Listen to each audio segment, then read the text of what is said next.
Nous allons investir les 246 000 km², l'ensemble de l'étendue du territoire national pour redynamiser nos structures, mettre en place des structures politico-citoyennes pour veiller à la réussite de la transition. Pour veiller à la réussite de la transition, pour empêcher que l'on nous clignote à droite et que l'on nous virage à gauche. L'UFDG ne l'acceptera pas. L'UFDG ne l'acceptera pas. Nous avons payé de lourds sacrifices. Il y a eu des morts, des handicapés à vie. Certains d'entre nous ont fait la prison. Il y en a qui ont perdu des biens. Nous ne l'avons pas fait que pour chasser un dictateur. Le combat que nous sommes en train de mener, c'est pour porter la Cellou Dalein Diallo à la tête de notre pays. Pour qu'à travers notre projet de société, que nous puissions, avec lui à la tête, apporter les transformations profondes, indispensables au développement socio-économique de notre pays. C'est pour cela que nous menons ce combat. Et donc, dans le contexte actuel, l'UFDG devrait être un partenaire du CNRD. Parce que le CNRD, si les raisons invoquées pour le coup d'État sont justes, et j'espère que les raisons sont justes, l'UFDG ne devrait pas être mis en marge. L'UFDG ne devrait pas être victime de ségrégation. On n'aurait pas dû nous retirer 3 sur 4 places pour le CNT. Qui mieux que nous méritait d'être au Conseil national de transition? Qui mieux que l'UFDG méritait d'être au niveau du Conseil national de transition? Et donc,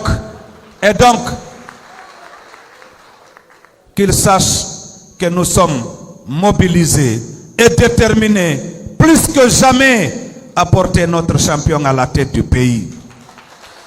J'ai entendu dans la presse des partenaires de circonstances affirmer que l'UFDG a cautionné le 3e mandat en allant à l'élection du 18 octobre. C'est de la malhonnêteté intellectuelle. On ne peut pas défendre la Constitution si ce n'est pour défendre l'alternance. Quel serait alors l'intérêt d'avoir eu des morts pour défendre la Constitution de 2010 si ce n'est pour promouvoir l'alternance?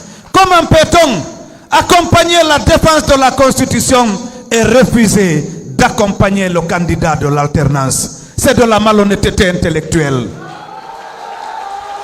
Monsieur le Président, vous aviez eu raison d'aller à l'élection présidentielle du 18 octobre.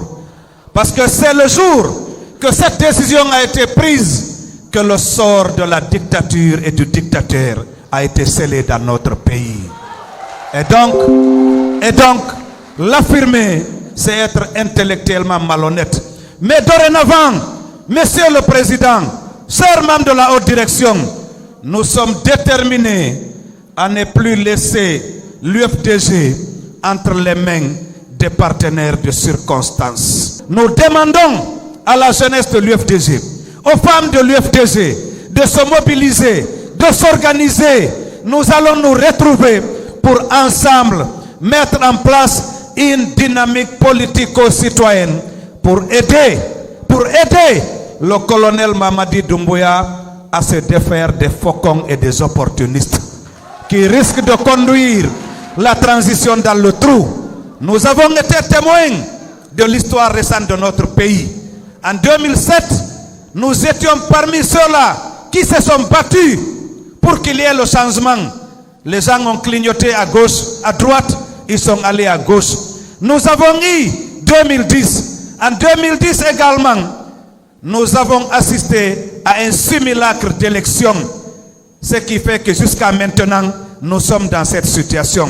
Nous avons le devoir, nous avons la responsabilité de refuser et ça que la transition soit prise en otage. Si les jeunes ont créé des comités de défense de la transition, nous allons mettre en place un rassemblement national pour le retour imminent à l'ordre constitutionnel dans votre pays. Nous étions là en 2010 Quand on a vu la popularité du présidentiel et la force de l'UFDG, on nous a parlé de Air Guinée, on nous a parlé de Fria, on nous a parlé de ceci et cela. Ceux qui avaient l'intérêt que le président soit disqualifié à l'époque, nous ont mis devant la télé avec le Daddy Show à l'époque. Mais nous avons été très agréablement surpris quand le président Dadis a dit: mais qu'est-ce que c'est Loudalen cherche ici? Qu'est-ce qu'il cherche ici?